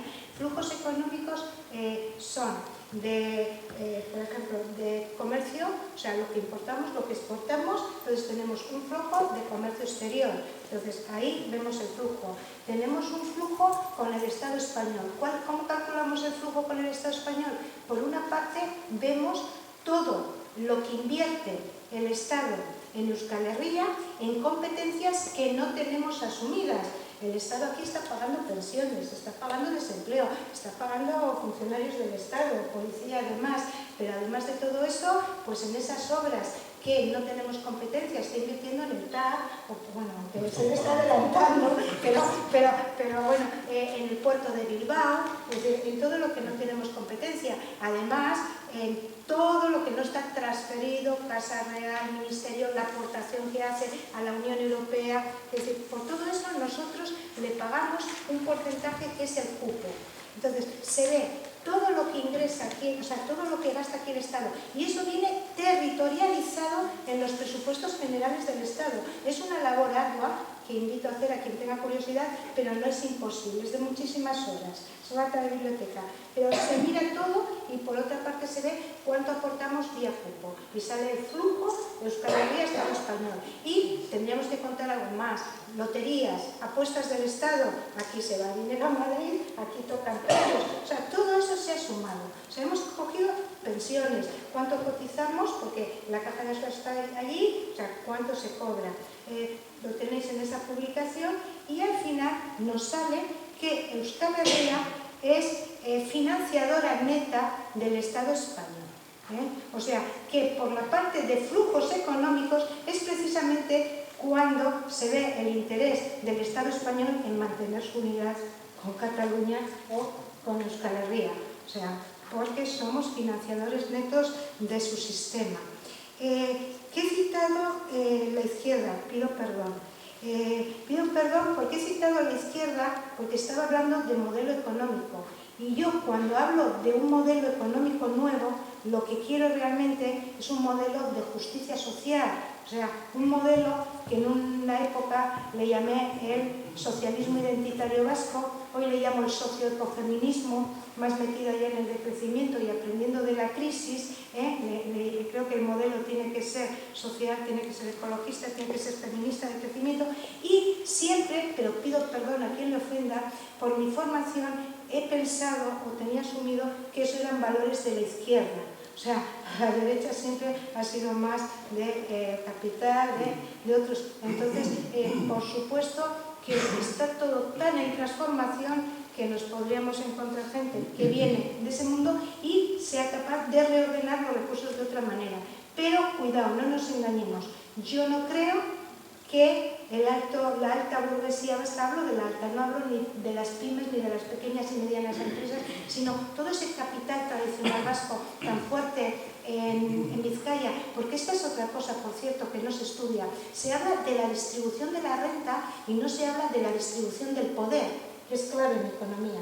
¿Qué familias o sea, tienen todo, están en todos los consejos de administración, están en todos? Entonces, ese gran capital, es lo que decía la intervención anterior, lo que quiere es seguir manteniendo sus altas tasas de beneficio, son explotadoras por naturaleza, o sea, porque es que lo llevan. Entonces, de ahí mi distinción izquierda y derecha, que igual a partir de ahora voy a cuidar más, pero más que nada es que para mí, por ese símil de las palabras que nos meten, para mí a la izquierda le supongo la revolución.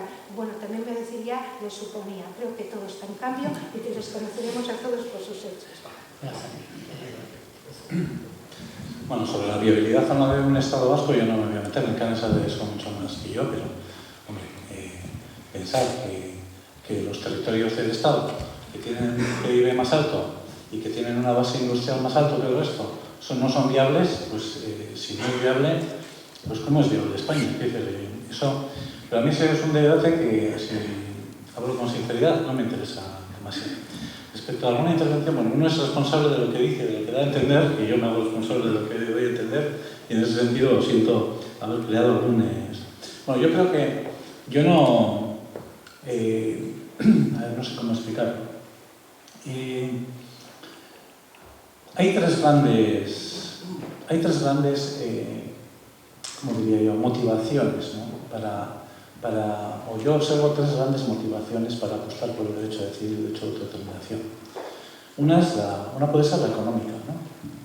Oye, mira, ya me he cansado de estar en España, ya me he cansado de dar dinero a España, yo qué sé. Otra puede ser la democrática, ¿no?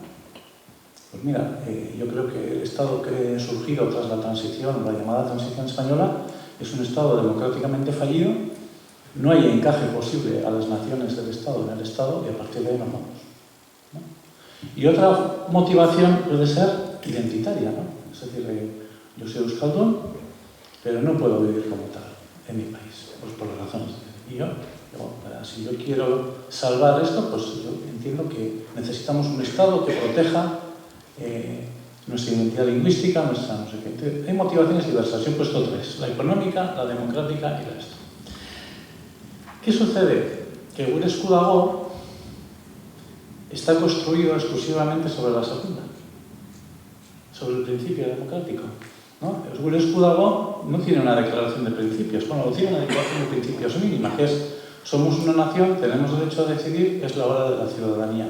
Eso es lo que compartimos. A partir de ahí, entre vosotros y entre los ponentes y todas las miles de personas que se movilizan, hay gente de izquierdas, de derechas, de sentimientos nacionales diversos, de culturas diversas, de identidades lingüísticas diversas. Quiero decir, es un tema un poco complejo de Gure Esku Dago. Y yo, evidentemente, no soy quien para decir lo que Gure Esku Dago tiene que ser en el futuro. Gure Esku Dago será en el futuro lo que Gure Esku Dago decida en sus respectivos órganos, ¿no? Y es por esa razón, porque lo que compartimos es el principio democrático, ¿no? Tenemos derecho a decidir, por lo cual yo, al menos, y esa ha sido mi decisión, igual errónea, he centrado más mi intervención en los aspectos democráticos, que tienen mucha relación con la economía, que estrictamente económico, porque evidentemente se puede estar en Gules-Cudagó y ser de derechas, de ultraderechas, de ultraizquierda y de lo que sea, ¿no? A día de hoy, no sé si Gules-Cudagó en otro momento será otra cosa, pero a día de hoy esto es una cosa plural. Y yo en ese sentido he querido poner esto en la cuestión democrática, porque a mí me parece que es discutible, claro que la democracia que se inaugura, o el periodo que se inaugura después de la llamada transición española, es un periodo de una democracia muy insuficiente, muy imperfecta. Mi sentimiento personal es que no es posible la construcción de una democracia en este Estado. Y mi motivación principal, la mía, para construir un hipotético Estado vasco, es la construcción de una democracia de un poco mejor calidad. Yo tampoco aspiro a no sé qué cosas, porque luego la realidad es muy tozuda, ¿no? Creo que ya no es posible, ¿no? Pero ese es mi sentir. Quiero decir, se puede estar en Gules-Cudagó y se puede ser Abertzale y se puede ser sin ese sentir. Quiero decir, no sé cómo explicarlo, ¿no? Yo creo que estamos en una coyuntura donde todo lo que fueron los puntales... Bueno, yo creo que la transición española no solucionó los problemas o los factores que hicieron estallar la guerra civil, o el levantamiento militar, mejor dicho, el papel de la Iglesia, la crisis económica,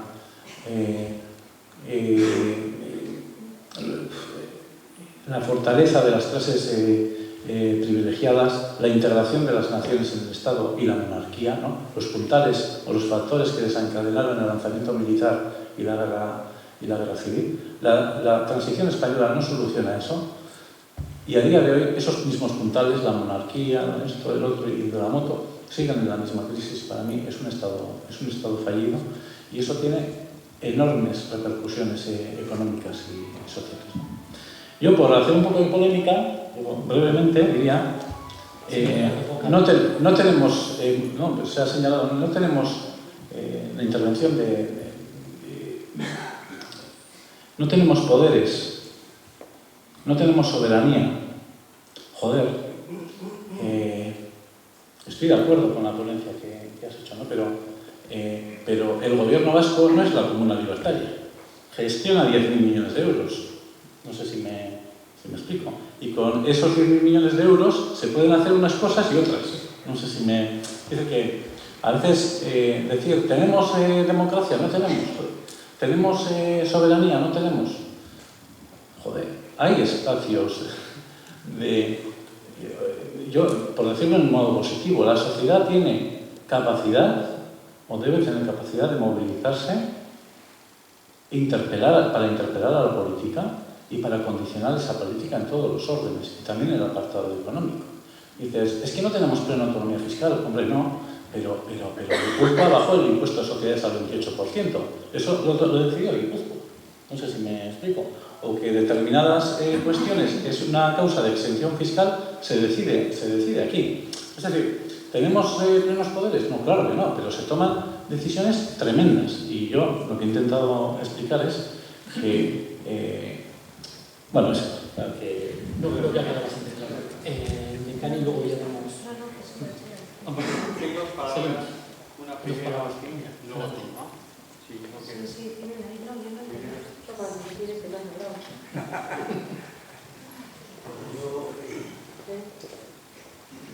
Me da la sensación que somos como una especie de pequeño caballo salvaje al que nos han ido poniendo durante una serie de épocas. Nos han ido poniendo silla, arnés, pincha, bocado, etcétera, etcétera, etcétera. Es decir, la situación que en este momento puede padecer la sociedad en Euskal Herria y en otras partes del mundo no se ha generado ahora con esta aparente crisis. No, esto, es decir, el sistema nos va educando poco a poco, nos va metiendo como las antiguas roderas de Euskal Herria. Es decir, nos ponen una boca de 500 metros de anchura, nos va empujando, la pared se va reduciendo y nos va llevando donde ellos quieren. Es decir, cualquier decisión o alternativa que hagamos ahora nos está costando mucho más esfuerzo, porque yo creo que hemos perdido la plaza, lo que dice Sarmiento, es decir, nos han echado de la plaza y ahora tenemos que volver a recuperar, pero es que la plaza está ocupada. O sea, que decir, ya no es que íbamos a la plaza con un esfuerzo determinado, sino que ahora tenemos que ir a la plaza y usar encima de fuerza para intentar echar a los que están dentro. Yo creo que hemos perdido tanto la capacidad crítica, por lo menos yo creo que la he perdido, que me llama poderosamente la atención un pequeño ejemplo. Primero, quiero, yo o deseo que Grecia se salga de la Comunidad Económica Europea, porque sería seguramente la manera de romper un marco o de destrozarlo y dar posibilidades a otras alternativas. Porque si no, si generáramos una especie de Estado básico, más o menos independiente, seguramente los lobbies nos iban a abocar a entrar en ese marco ya creado. Si lo reventamos, o si los griegos son capaces de reventarlo, desde mi punto de vista, mirando positivamente hacia China, por ejemplo, bueno, pues podría ser seguramente una posible salida. Pero a mí me llama poderosamente la atención un pequeño detalle. Hace unos cuantos días tenemos en la sopa, en la tienda, en la cena, en no sé cuánto, el accidente del avión que ha ocurrido hace unos días. Y es curioso. Tiene dos cajas negras. Dos cajas negras. Una técnica, que es, digamos, la que determina toda la cuestión técnica del aparato, y la otra que, digamos, es un poco, pues, como social, como de comunicaciones verbales. Han cogido la caja que menos compromete al sistema, que menos compromete a Airbus, que menos compromete a nadie, le han dado un barniz que yo sigo dudando de que sea tan bien como lo han hecho ellos. Le han encontrado en 20 horas unas cuestiones que suelen ser complicadísimas, y en 20 horas nos han puesto a un tío y han dicho, este es el malo. Y nos lo hemos tragado todo Dios. Todos Dios decimos que este tío tenía un zumbe de puñetera mano. Bueno, no, yo no me lo he tragado, no. Yo lo siento mucho, pero sigo sin tragarme esa historia. Porque es curioso que donde estaría toda la cuestión técnica que puede haber mandado ese aparato al suelo, sigue sin aparecer. En una redacción, no sé si es que ha salido volando y ha pasado de los Alpes al Himalaya, la cajita, la segunda cajita. Pero digo, ¿hasta dónde hemos perdido la masa crítica nosotros? Que cualquier cosita que nos cuente el sistema, porque no nos olvidemos que hay una cuestión importantísima, que son los medios de comunicación, es decir, que son absolutamente domesticados por los medios económicos y nos llevan donde ellos determinan que nos tienen que llevar. Entonces me llama poderosamente la atención que hemos perdido la plaza y ahora tenemos que recuperarla y tenemos un doble trabajo. Sin más. Si alguien quiere salir, bien, vale. A no ser que no haya alguna pregunta directa, vamos. Bueno, me está encantando, estoy entusiasmada. Me alegro más de ver que estaba acá.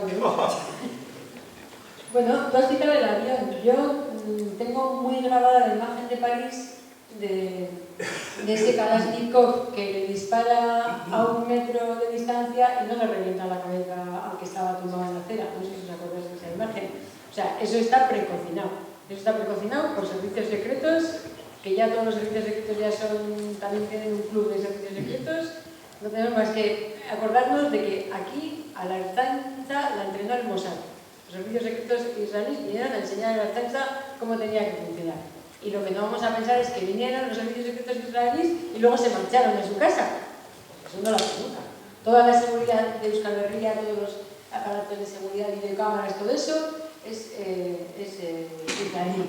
El consorcio de aguas de Bilbao-Vizcaya, que los únicos que no estamos en ese consorcio de aguas somos los de Busturialdea, y menuda pelea que tenemos, porque el PNV nos lo dejó en quiebra a punto para ser rescatado por el superconsorcio de aguas de Bilbao-Vizcaya, que fuera de aquí dicen que es una multinacional de esas que son, tienen una fama horrible fuera del Estado español.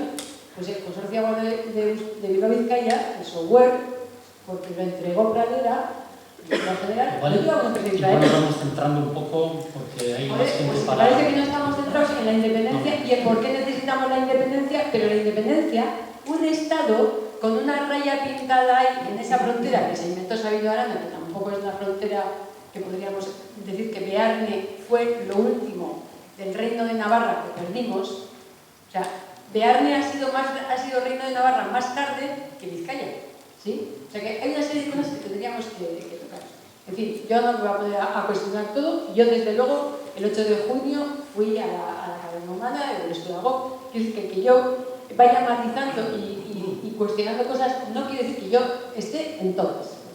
Porque creo que hay que estar en todas, pero hay que estar en todas con ese espíritu crítico que siempre hemos tenido en Euskal Herria. Has dicho que el gobierno vasco maneja 10.000 millones de euros. Claro, pero ya sabemos que Iberdrola, en cuanto le dicen, pues si tenemos independencia, pues nos llevamos toda la declaración fiscal a Madrid. ¿Cuánto va a manejar el gobierno vasco entonces? 500 millones.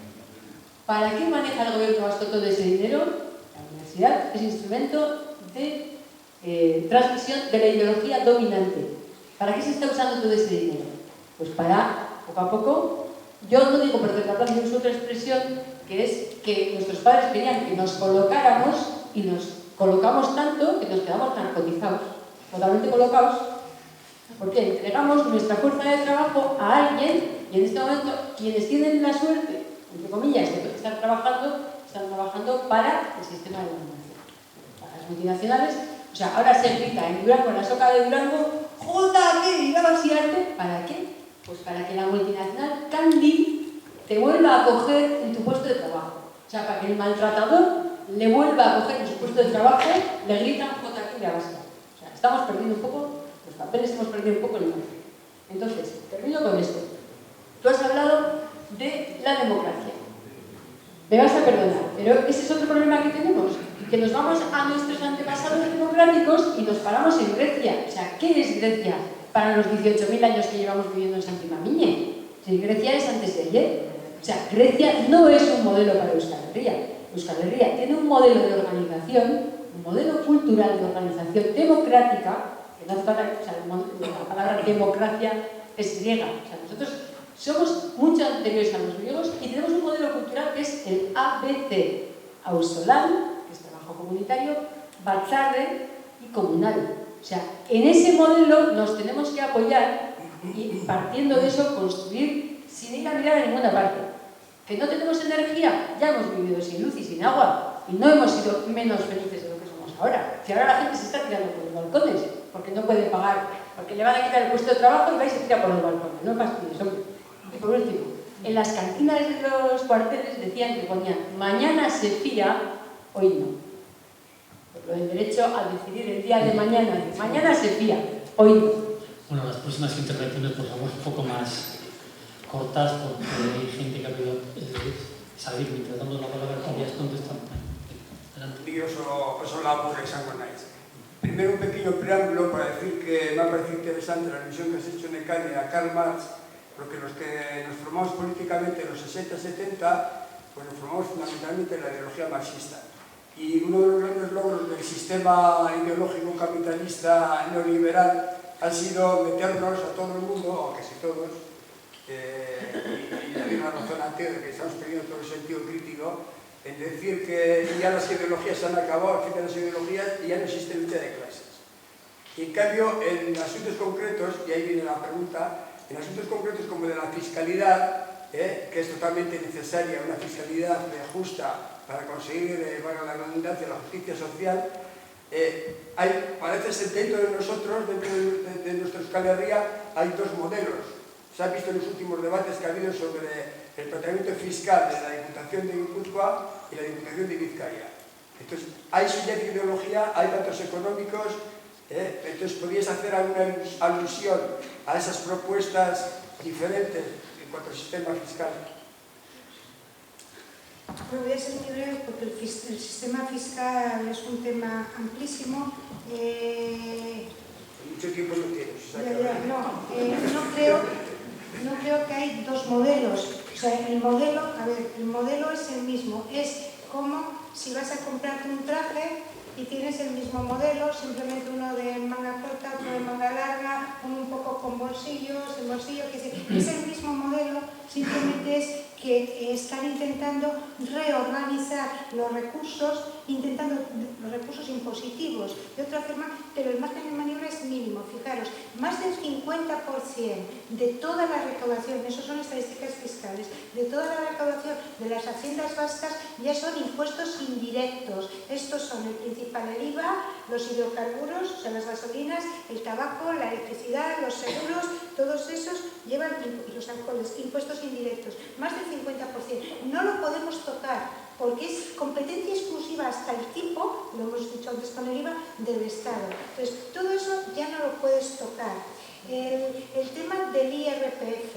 Se están marcando también, o sea, por el órgano de coordinación tributaria del Departamento de Hacienda del Gobierno Vasco, una armonización fiscal mínima con impuesto de renta, o sea, pues de desgravaciones de piso familiar. Entonces, lo que nos está quedando, bueno, pues que el impuesto de patrimonio que había desaparecido, o sea, que le llaman ahora las rentas de las familias en Guipúzcoa, volverlo a poner. No llega a recaudar ni el 1% de toda la recaudación. Y luego, el impuesto de sociedades, pues era un poco intentar homogeneizar. Sociedades hay de muchísimos tipos y lo que está sucediendo en Guipúzcoa, que sería otro debate, porque ahí también soy crítica y he hecho esa ponencia en Juntas Generales de Guipúzcoa, o sea, cuando me invitaron, cuando iban a hacer lo de la fiscalidad, las cooperativas, los últimos 5 años me pasaron los datos la propia Hacienda para que tuviera yo para la ponencia, el tipo medio final, porque luego están todas las garantías, todos los descuentos, del grupo MCC, los últimos 5 años analizados, fue el 4 y pico %. Cualquiera que compra IVA, o sea, PAN, está pagando con el IVA más. Entonces, ¿qué sucede? Que ha habido siempre en Guipúzcoa, no solamente hacia Bildu ahora, sino presión del resto de empresas, pequeñas y medianas empresas, por el privilegio fiscal de las cooperativas. Un privilegio que viene porque cuando se formaron se decía que un porcentaje de sus beneficios se tenía que ir a la obra social, y la obra social era Guipúzcoa, o sea, pero su obra social ahora es la Universidad de Mondragón, que es parte del propio negocio. Entonces, lo que se ha hecho es un poco ajustar el impuesto de sociedades de esas pequeñas y medianas empresas a la baja, pero cuando digo yo el modelo, lo que es el marco fiscal, las figuras impositivas, Guipúzcoa no ha creado, no están hablando de crear nuevos tal, es decir, están en el marco. Están en el marco. O sea, necesitamos un modelo fiscal distintivo, diferente y saliéndose del marco, diseñando tu propio modelo de hostelería, porque ese es el marco además que impone Madrid. Tampoco pueden hacer mucho más, pero es lo que decía antes, es ese marco que nos interviene Xavier y luego... No, a mí me ha dado pena del debate, con las cosas que han salido, de no recuperar una idea que ha sacado Mecánica, que a mí me parece muy potente, ¿no? Lo ha dicho así de una manera que igual los no versados pues no lo han entendido, pero yo creo que es una cosa muy potente, que es la primacía de la economía política, o sea, el tema de la economía política y el tema de las relaciones de fuerzas de partidos, ¿no? Yo creo que probablemente por nuestra corta historia democrática, de mala calidad, no voy a hablar de democracia, nos hemos hecho una ficción política, ¿no? Que es que los cambios de siglas en los escrutinios electorales pueden cambiar la realidad de arriba abajo, ¿no? Y yo creo que la reflexión que hacía sobre la fiscalidad también, y la que has hecho antes sobre la economía política, pone de eso las enormes restricciones que la política institucional tiene para el cambio político y socioeconómico también, ¿no? Y yo por poner un ejemplo, ¿no? Yo creo que, y voy a echar un jarro de agua fría, pero lo voy a echar porque yo, por ejemplo, en el tema de Navarra, ¿no? Yo creo que en Navarra hay una ansia social por el cambio social y político enorme. A poco que se consiguiese arreglar, sería mucho para la gente de euskaldun, para la gente, etcétera, lo viviríamos como un alivio. Pero yo creo que no somos conscientes de que aunque haya cambio político, si eso se produce cambio de siglas, me refiero, la fortaleza de la economía política, la fortaleza de esos agentes que llamamos régimen, que son multinacionales industriales muy potentes, que es el agroalimentario, que es en la patronal navarra. La fortaleza es tal que las posibilidades del sistema institucional para cambiar van a ser muy restringidas, ¿no? A mí me ha dado pena no haber podido dedicar a esa parte, porque ¿eso qué significa? Pues yo creo que, traducido a algo como Guresco, que es algo muy humilde, que si queremos cambios desde la política institucional, no solo hay que cambiar las correlaciones de fuerzas electorales, es preciso una sociedad movilizada, que ocupe la plaza y que saque de la plaza a los agentes que no quieren el cambio socioeconómico y que no quieren el cambio político, ¿no? Y yo terminaría con eso, ¿no? La importancia de la movilización para lograr eso. 5 minutitos.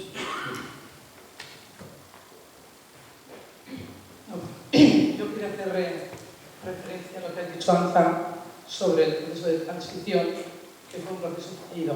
creo que quizá fue un proceso fallido desde un punto de vista nacional o de clase, en mi caso.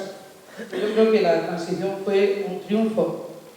Fue un triunfo del Estado liberal moderno español decimonónico, triunfo de los Borbones, triunfo del ejército golpista, triunfo de la oligarquía, triunfo del caciquismo, del centralismo, de la unidad de España, del mercado español. Pero es que yo creo que en ese triunfo tuvo muchísimo que ver la oligarquía vasca, que apuntaló, aplaudió y que fue muy protagonista de esa transición. Y el problema yo que creo es que hasta nuestros días sigue así. Y yo por eso creo que es uno de los problemas que tenemos. Cuando tú has dicho que el movimiento Gurescu Dago debe ser no tan plural, sino más autónomo, no sé si te referías a eso. Y ojalá muy plural. Pero tú has dicho que más que pluralidad autónomo. Yo no sé si te entendí bien, pero bueno, a mí me ha dado un punto de reflexión importante. Que igual hay que buscar más que por el peso que en nuestro país los partidos tienen en nuestra sociedad y han tenido, que yo considero que somos todos muy disciplinados, que igual es más importante buscar a personas autónomas que piensen que el derecho a decidir es un derecho propio como personas y como pueblo, y no tanto el intentar buscar a los partidos. Porque en los partidos y en nuestro país hay muchísimos intereses, sobre todo económicos, que miran más que España, yo creo, a esa oligarquía, a esas familias, a ese poder, he visto ese poder económico, que al país y al futuro que deberíamos tener en nuestra mano. Yo esta frase de que menos plural y más autónomo, no sé si la has enfocado así. Yo he dicho más autónomo. Yo no sé si la has enfocado así, pero sí. yo me la he apuntado.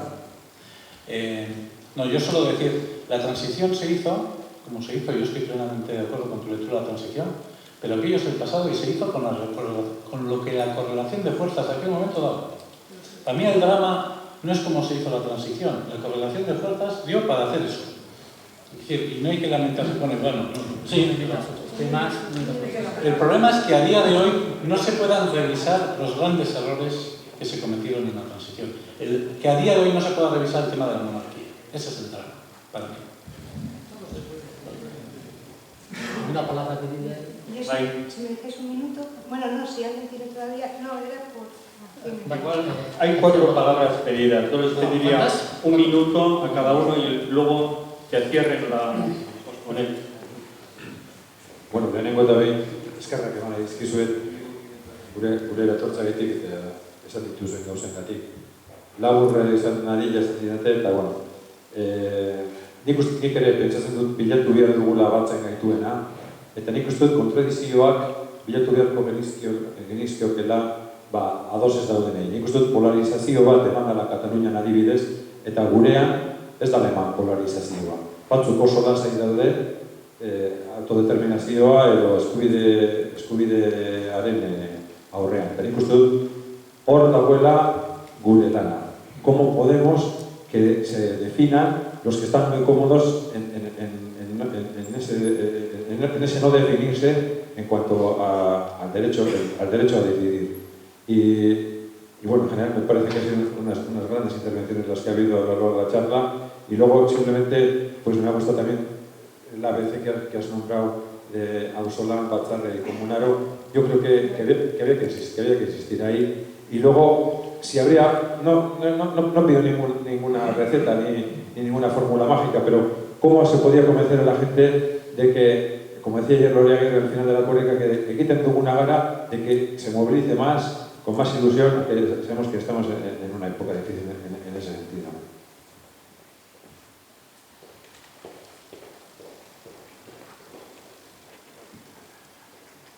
Bueno,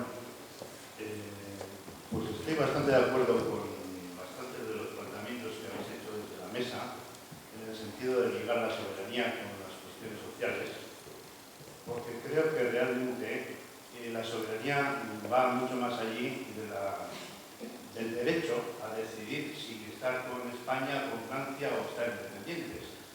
La soberanía es la capacidad de autoorganizarnos cada día, nuestro presente y nuestro futuro, a todos los niveles, económicos, sociales, culturales, lingüístico que y eso es muy importante. Entonces sucede que la mayor parte de las fuerzas institucionales están en contra de eso. Sucede que quienes objetivamente están más interesados en esa soberanía son los más machacados de ciudadanía, porque eso daría pie realmente no solamente a solucionar los temas culturales o de idioma, sino a solucionar los temas económicos, sociales, de crisis, etc., a poder autoorganizarnos realmente en todos los niveles.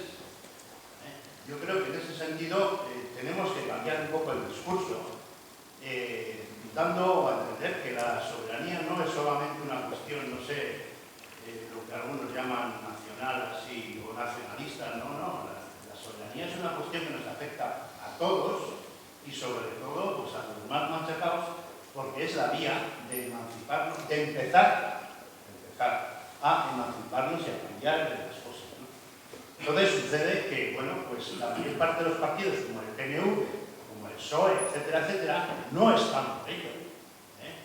O sea, la mayor parte de las fuerzas que están en las instituciones y que están en el poder del Estado no están por ello. Entonces, efectivamente, como algunos de vosotros habéis dicho, tenemos que cambiar la mentalidad y la conciencia desde la calle, por conciencia y por luchas, y empezar a cambiar las correlaciones de fuerza desde abajo, en esa línea, porque vamos a tener que romper de alguna manera lo que no se ha producido, lo que no se produjo cuando murió Franco, ni en los 40 años posteriores, es esa cultura, porque traicionó la izquierda, fundamentalmente. Pues esperemos que, bueno, pues que la izquierda en este momento no traicione y sea consecuente hacia un cambio profundo, por lo menos de ruptura y de inicio de otro proceso.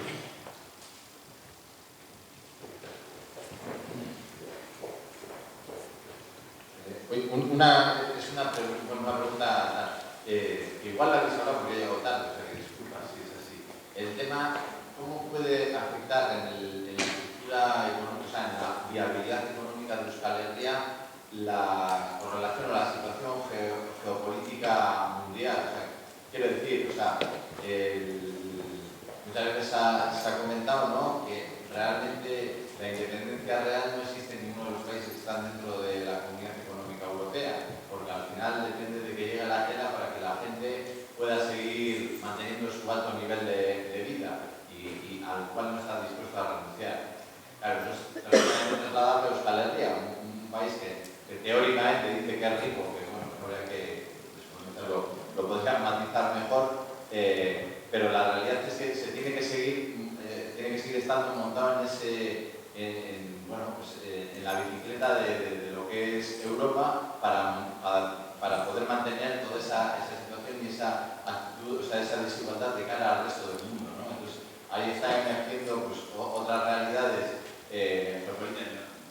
no diría que al margen de la verdad, porque pueden ser tan capitalistas o acercarse como es China, Rusia y tal, y o sea, ¿cómo influye eso, ¿no? O sea, ¿cómo se puede entrar en ese juego o no? Pues ahora estamos dentro de Europa y si Europa no pone el dedo a favor de la independencia de Euskal Herria, y vamos a hacer lo que queramos, que yo pienso que no es real, ¿no? Sobre todo creo que negar, ¿no? Puedo dar un par de pinceladas del tema. Ya sé que es muy complicado. No, brevísimo. Yo diría, yo no sé responder a esa pregunta, pero sí diría, es que no tenemos que hablar de soberanía, solo tenemos que hablar de soberanías. Solo el 5% de la energía que consumimos en el País Vasco se genera en el País Vasco. Entonces podemos tomar dos decisiones. Una es, no, vamos a renunciar al 95%, complicado. Y otra es decir, bueno, pongámonos en proceso y forcemos para que ganar en soberanía energética y en energía sostenible, no en energía, en la apuesta que se hizo por el gas natural y por otras energías.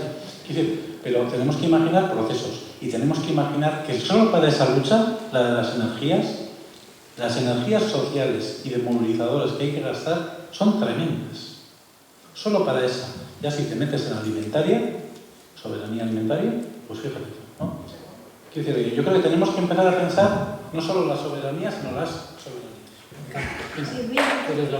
Sí, voy a intentar ser breve. A ver, con el tema, hemos estado en Europa siempre. Europa es Europa, la Unión Económica es la Unión Económica y la Unión Monetaria es la Unión Monetaria. O sea, por ejemplo, Suiza está en Europa y no está ni en la Unión Económica ni en la Monetaria.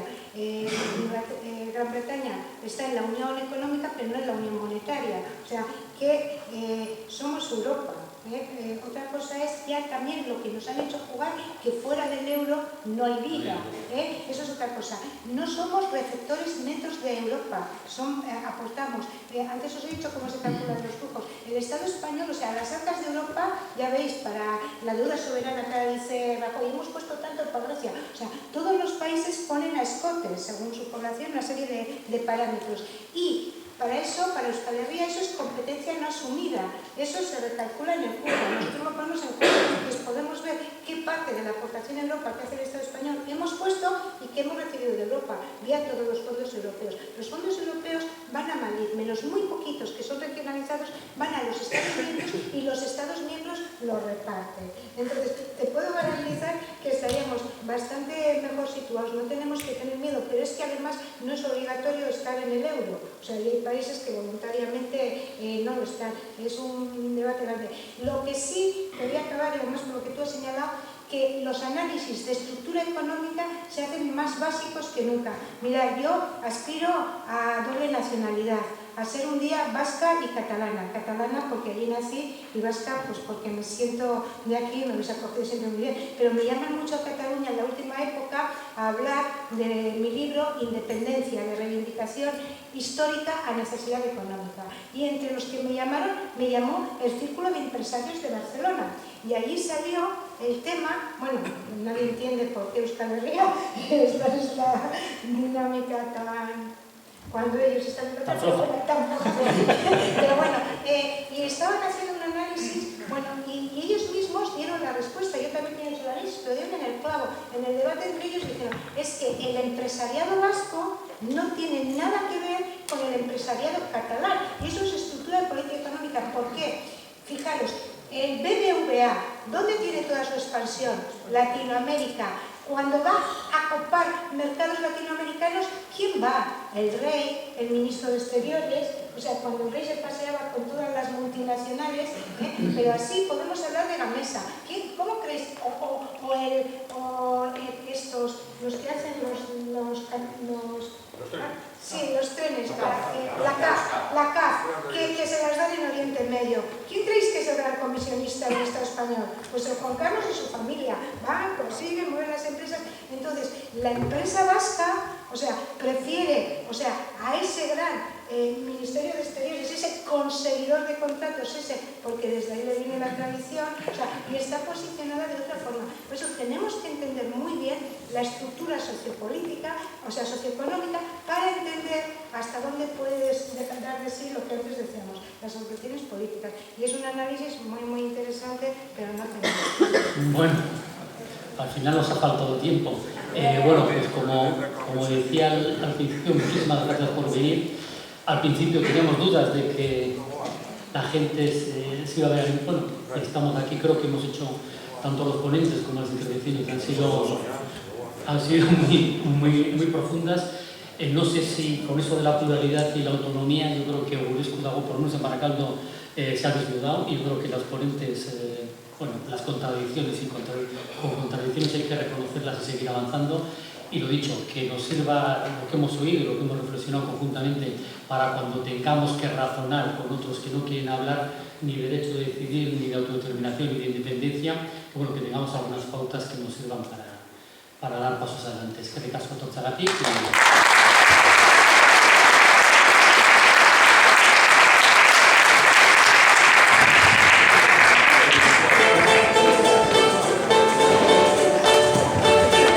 Tras un año de trabajo compartido, el 8 de junio 150.000 ciudadanos y ciudadanas dibujamos una sonrisa gigante entre Durango y Cuyo.